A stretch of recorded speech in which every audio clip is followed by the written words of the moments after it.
Bonjour. Bonjour Lucas, comment ça va? Ça va et vous? Ça va très bien.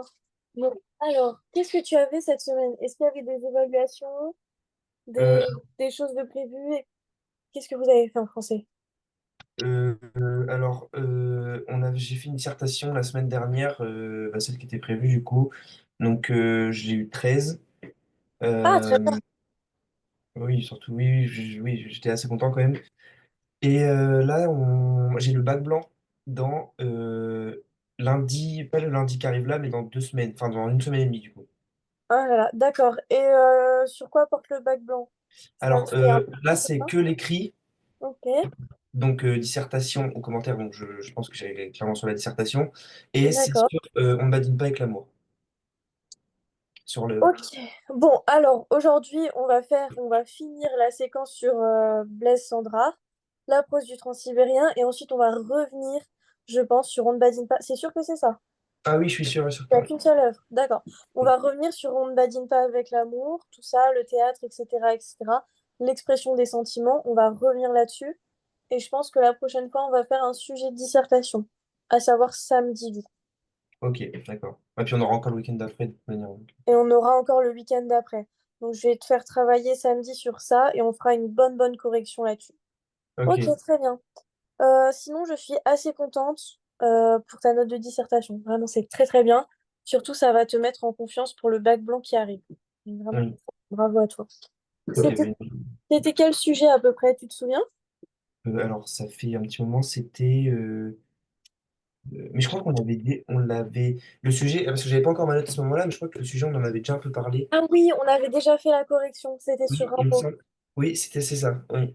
Oui, c'est bon, je me J'avais juste souviens. pas ma note à ce moment-là, en fait. Oui, mais je me souvenais que ton plan était très bien et que je l'avais validé. Oui, d'accord. Bon, ben, parfait. Oui, voilà, c'est ça. Mm. Alors, on va revenir sur Sandrard, la pose du Transsibérien, et ensuite on aura fini l'ensemble des séquences qui portaient là-dessus. La dernière fois, on avait fait un cours sur les procédés littéraires. Donc là, on va un petit peu se remémorer tout ça. On va Ok. voir le texte, on va essayer de trouver les procédés finalement qu'on a étudiés de façon théorique la dernière fois. On va expliquer leurs effets sur le texte et on va essayer de faire une analyse finalement linéaire. Ok. Alors, pour ce faire, est-ce que tu te souviens un petit peu des procédés littéraires qu'on avait vus la dernière fois? Euh, Franchement, non. Alors, attendez. Que je vais remettre un peu le. Hmm,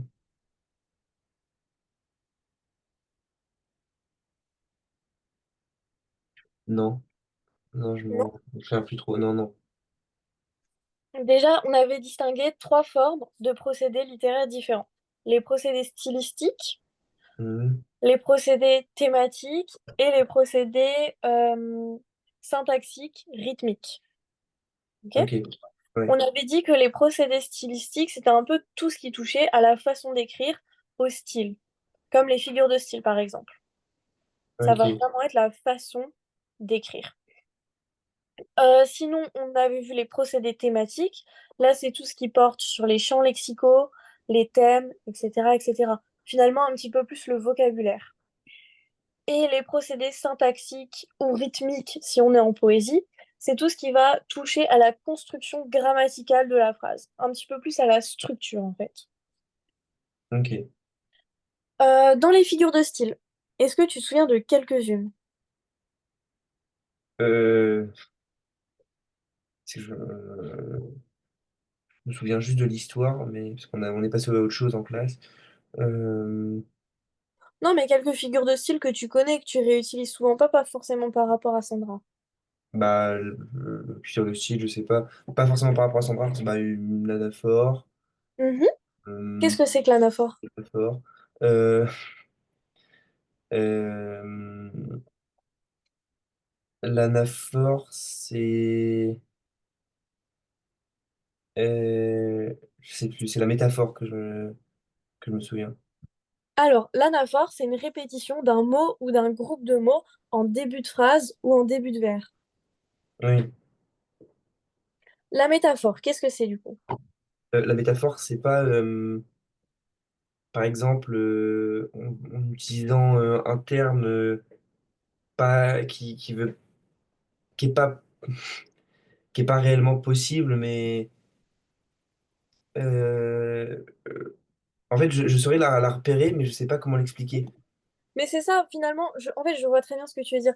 La métaphore, en effet, c'est quand en plein milieu du texte, il y a un mot qui n'a rien à voir avec le contexte. Et voilà. Et tout simplement, pourquoi il n'a rien à voir avec le contexte? Parce que c'est une illustration d'une autre idée, finalement.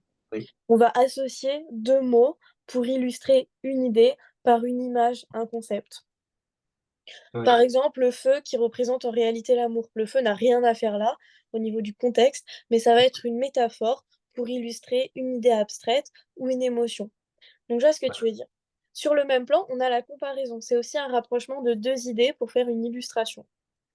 Ok. Est-ce que tu te souviens un petit peu des procédés rythmiques ou syntaxiques non, par rapport à la poésie? c'est des rythmiques ou synthétiques. Mhm. Sur la construction un petit peu du poème. Ah oui, ok. Euh, que c'était, il me semble, hein, je sais pas si j'espère que je ne me mélange pas, qu'il n'y avait pas vraiment de construction dans le poème. Alors, oui, en effet, nous, on est dans un poème finalement en vers libre. Ça, c'est vrai. Oui, Donc ça, par exemple, c'est un procédé littéraire rythmique, ok, qui touche au vers. Donc oui, c'est vrai qu'on est dans des vers libres. Sinon, on avait aussi vu l'enjambement, c'est la continuation d'une phrase d'un vers sur l'autre. Par exemple, tu sais, généralement, une phrase, un vers. Et ben, un enjambement, c'est quand la phrase, elle va continuer sur le verbe d'après. ok. Bon, voilà, Ouais, sinon, on avait vu la césure, c'est la coupure d'un vers en plein milieu. oui, ok. Et maintenant, les procédés thématiques. Est-ce que tu t'en souviens un petit peu? De Sandra Ars, enfin de, Mhm. Est-ce que tu peux me citer des procédés thématiques qui te viennent en tête? pour, pas en général, juste pour Sandra Ars. Non, juste en général. En général. Bah, je sais pas si ça marche, mais par exemple, ah non, mais non, non. J'allais dire par exemple l'amour, mais non, ça n'a rien à voir. Bah si, par exemple, Si, ok. le champ lexical lié à ça. Ok? On va parler finalement de champs lexicaux. Et ça sera aussi des procédés thématiques à repérer dans le texte. Ok. Est-ce que ça va jusqu'ici? Ouais, Il y ça a va. trois formes d'étude et d'analyse d'un texte. Que ce soit en analyse linéaire ou en commentaire composé, c'est pareil. Il faut s'intéresser au texte sur trois échelles différentes. Le style, les thèmes, la construction. OK? Ok. Trois analyses différentes. Dans ton analyse linéaire ou dans ton commentaire composé, tu peux pas t'intéresser à un seul plan d'analyse du texte. OK? Il faut toujours aller chercher les trois plans. Les thèmes, les constructions et le style. Est-ce que ça va? Oui. Alors, ensuite, il faut essayer de repérer les effets, finalement, de ces figures de style sur le texte. Parce qu'on ne va pas s'arrêter à repérer des figures de style et à en faire un catalogue. C'est pas ça ce qu'on te demande. On te demande de regarder les effets et euh, d'analyser finalement le texte au regard de sa construction, au regard de sa forme. Ouais. Est-ce que ça va jusque-là? Oui, ça va, ça va. Alors, ensuite, je te propose qu'on étudie un petit texte ensemble et qu'on essaye de repérer les figures de style. Ok. Pareil, ça sera sur la prose du ton sibérien. Est-ce que tu as le texte devant toi? Non, là, j'ai pas le texte du Bon, tout. alors, là, ça te va?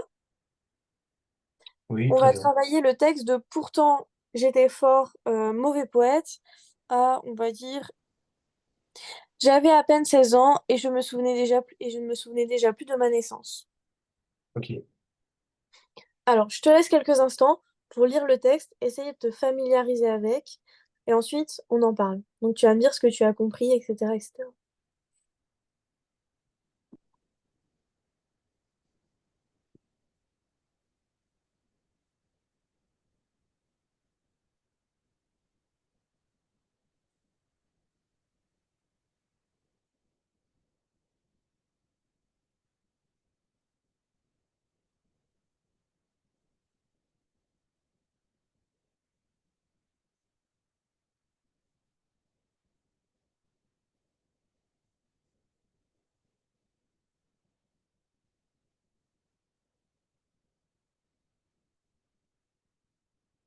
Jusqu'à où, on m'a dit?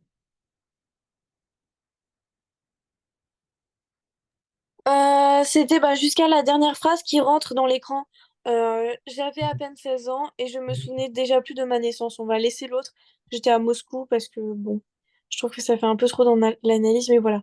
Jusqu'à ma naissance.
C'est bon. Ok, très bien. Alors, qu'est-ce que tu as compris du texte déjà? Alors, j'ai pas réellement compris le sens du texte, mais j'ai juste compris qu'il y avait quand même beaucoup pas de oui, si, de la violence. À quoi tu vois ça? Euh, Plonger dans une fournaise de grélève, broyer tous les os, En effet. arracher toutes les langues, liquéfier, euh, qui s'ouvrait comme un brasier. Il y a de la violence. J'aurais voulu les boire et les casser. Ok, et ça, tu l'as repéré grâce finalement au champ lexical. Au Oui. champ lexical de la violence physique. Ok. Qu'est-ce que tu as pu repérer d'autre comme originalité? Hmm, du coup, c'est encore en vers libre. En effet. Qu'est-ce que ça donne comme effet? On a toujours dit, on n'analyse jamais la structure sans analyser les effets sur le texte. Alors, qu'est-ce que ça fait, le fait que le poème soit écrit en vers libre? Euh,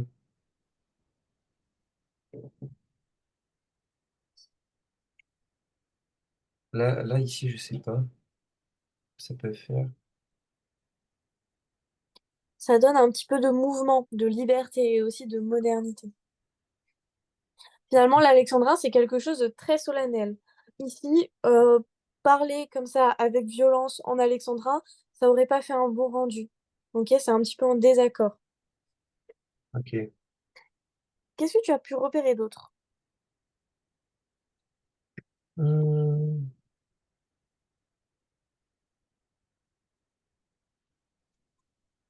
Bah, encore pardon, un champ lexical du corps humain, Mhm. avec les os, les langues, les grands corps, euh, les vies, enfin, ouais, à moitié. Hmm, Après, sinon,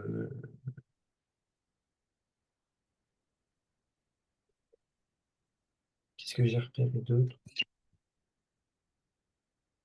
Bah, du coup, il y a beaucoup de métaphores. À quel niveau? À quel niveau, comment ça? Quel vers tu as repéré à Euh, l'état? hmm, Bah, par exemple, j'aurais voulu les boire et les casser. Ok. Et qu'est-ce qu'elle t'évoque, cette métaphore-là? Bah, m'évoque, si on prend le vers suivant, ça n'a pas vraiment de sens. De boire des vitrines, des rues. Ok. Alors, je pense que je vais te laisser quelques instants pour essayer de découper le texte en mouvements, parce que tu sais que c'est la première étape de l'analyse linéaire. On va découper le texte en mouvements et ensuite on va pouvoir en faire une analyse linéaire avec procédé et ensuite analyse du fond finalement du message et des émotions que voulait transmettre le poète. Ok. Ok.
C'est bon.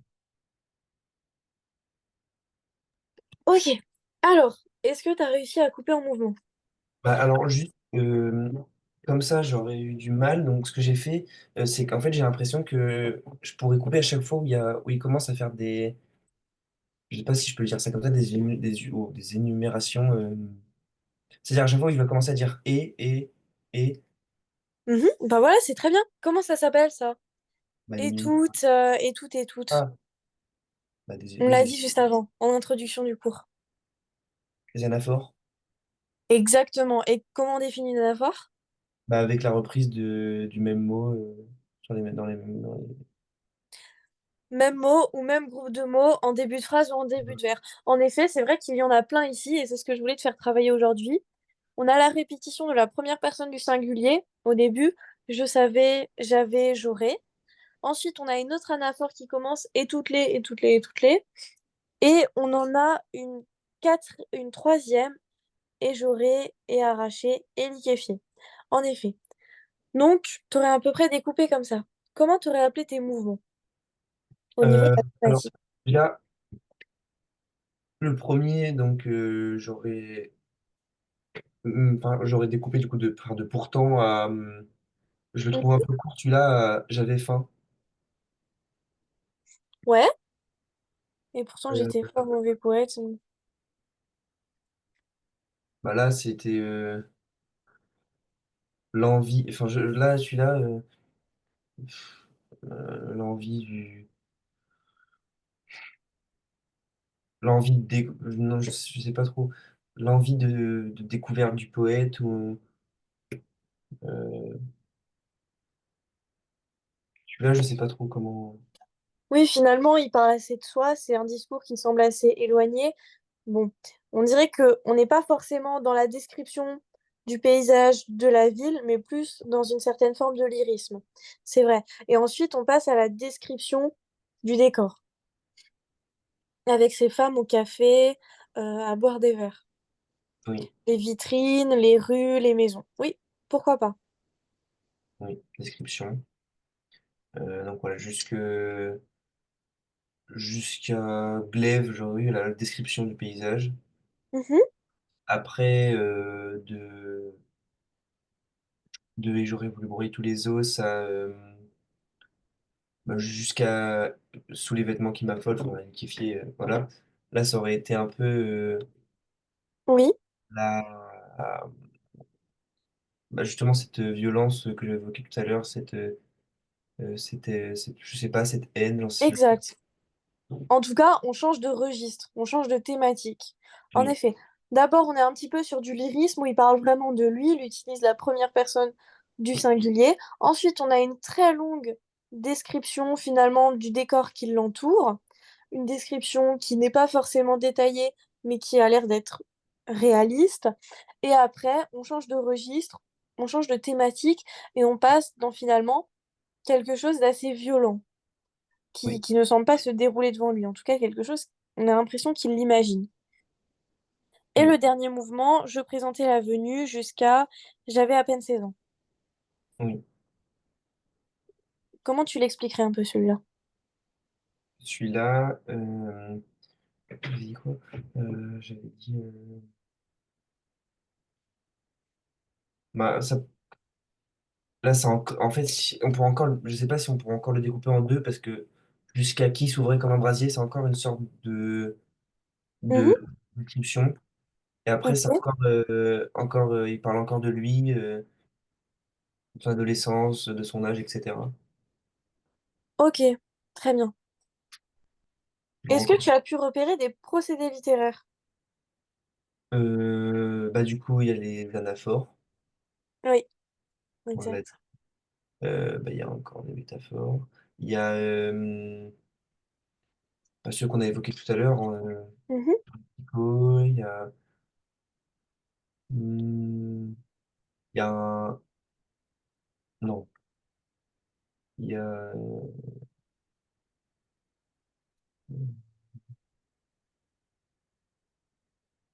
C'est quoi déjà un chiasme? un chiasme, c'est une structure. Donc déjà, on est dans le procédé syntaxique. C'est une structure en A, B, B, A. C'est-à-dire qu'il y a le sens d'un mot, ok, qui veut dire quelque chose, etc., etc. Et on va le retrouver en fin de vers. Oui, ok, Et bon, entre ces deux mots qui ont le oui, même sens, on aura des mots non pas opposés, mais qui auront un autre sens. ok, oui, bah, ça, ok, je m'en souviens. Je sais pas, sinon. Alors, quels sont tes ressentis finalement? Quelles sont les émotions qu'essaye de mettre en avant le poète ici? Du coup, ça dépend le moment, mais il met un peu en avant la haine, avec la Mhm. violence qu'il exprime en voulant tout casser.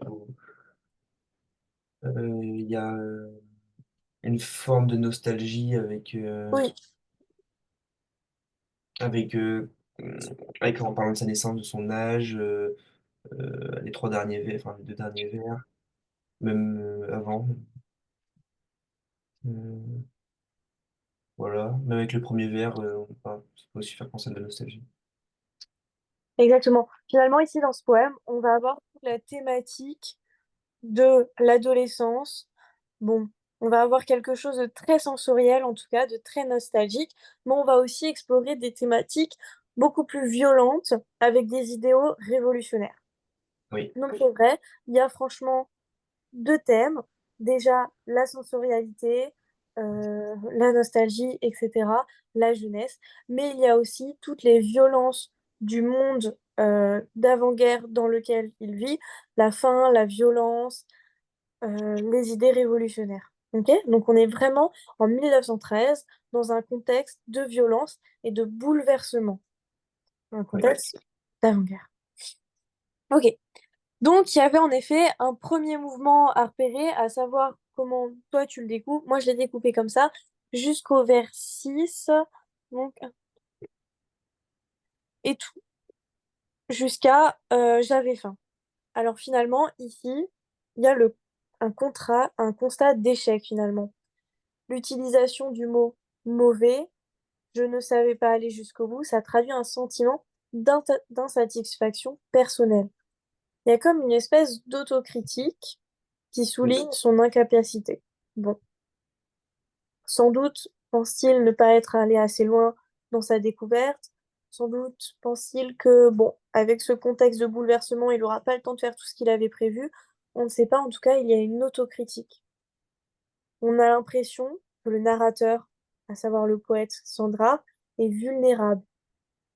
Et ça crée un contraste avec l'ampleur de ses aspirations. Donc oui, comme tu l'as dit, il y a une certaine forme de nostalgie. Il n'est pas allé au bout de ses ambitions et il se le reproche.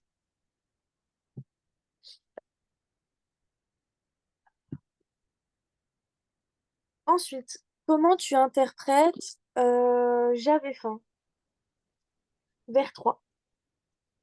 Il avait faim de découverte. Voilà, c'est ça. Il avait faim finalement parce que c'est un besoin physiologique dans un premier temps. On peut le prendre dans son sens littéral, mais il avait également faim de découverte et d'expérience, d'où ce voyage en train. C'est important de toujours relier avec le contexte.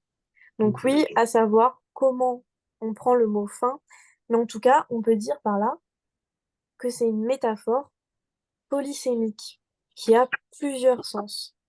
Son sens littéral, mais aussi son sens un petit peu plus spirituel, le manque de découverte et cette envie de découverte. Ok. La fin, finalement, vient traduire l'élan vital du poète, son désir d'aborder le monde pour mieux le restituer. Donc c'est très très bien que tu te souviens de ça.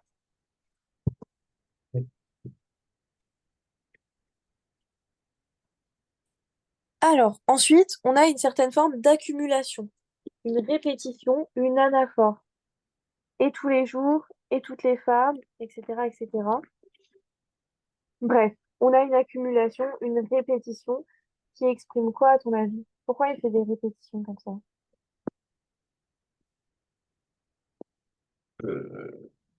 Ça peut exprimer bah, Quel effet ça donne? On est au vers 4. Comment? On est au vers 4. Euh, Et tous les jours et toutes les femmes dans les cafés et tous les verres. je sais pas.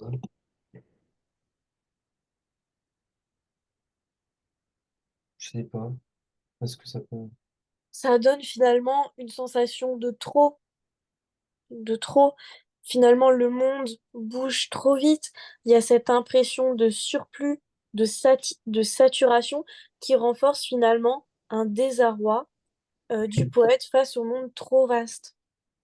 La Ok. description, elle est trop effrénée. Il y a un surplus, d'où l'accumulation.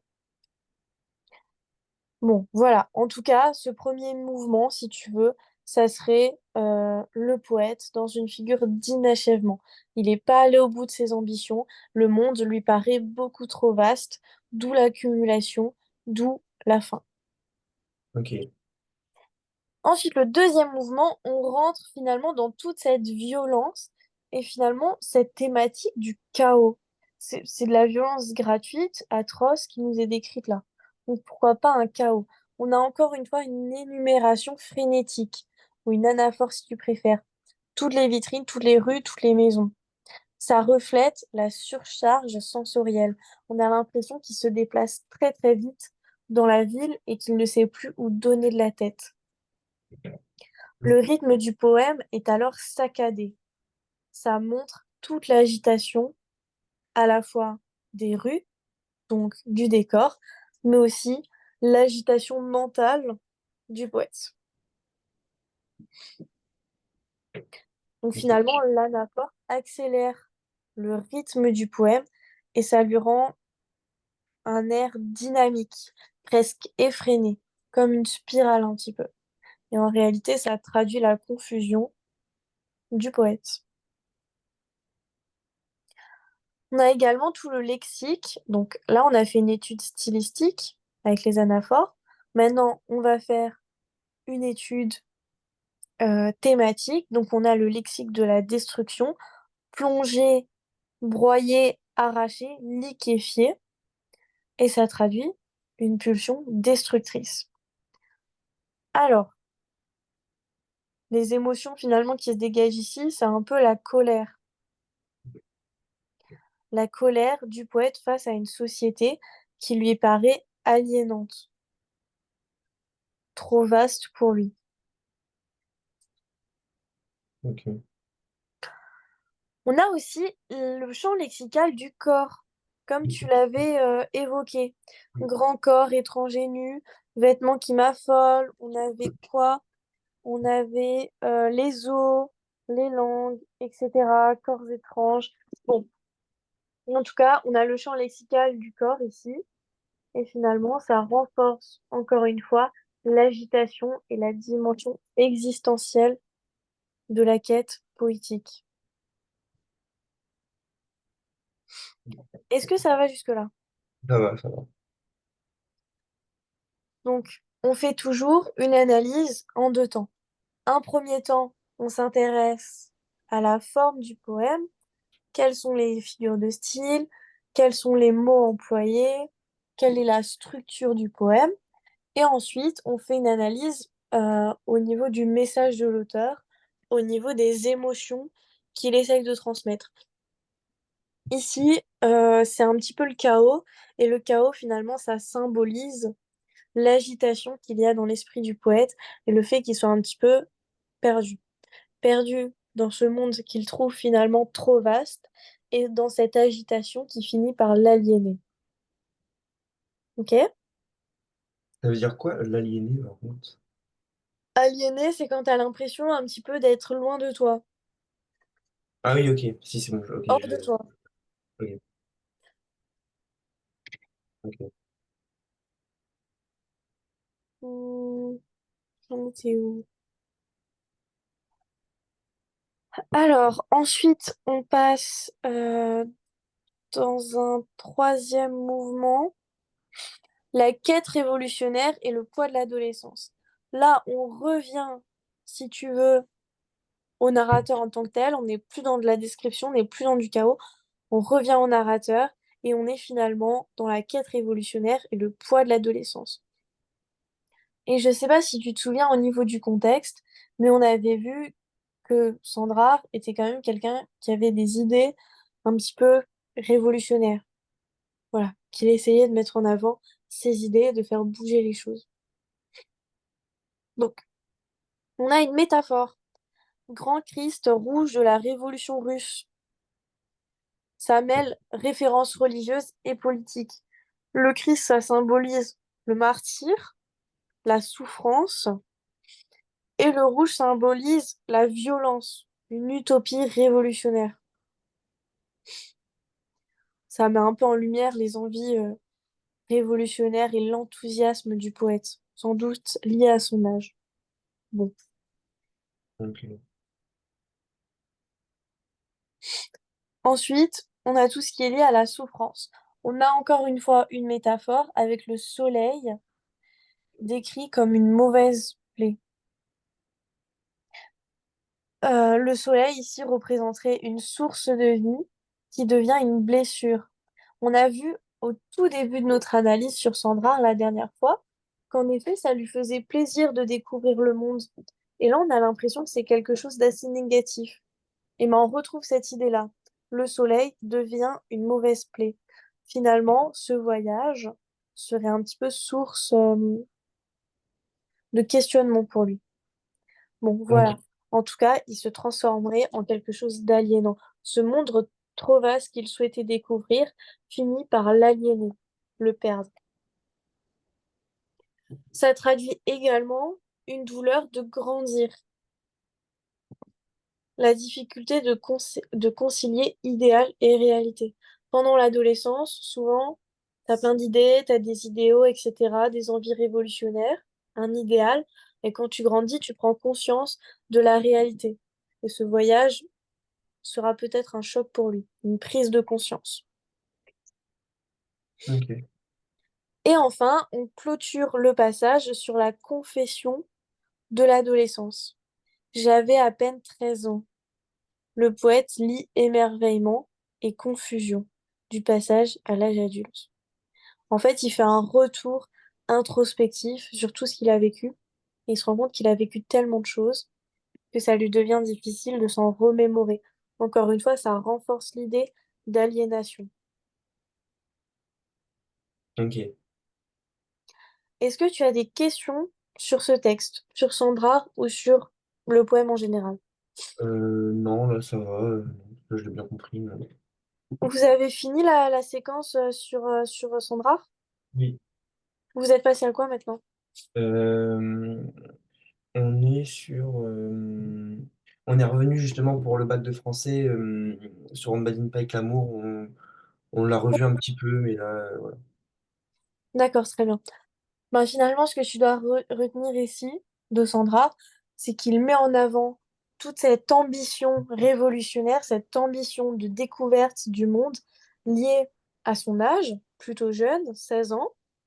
Mais il y a aussi finalement tout un travail rétrospectif où il se rend compte que la réalité ne correspond pas forcément à ses attentes, à ses ambitions.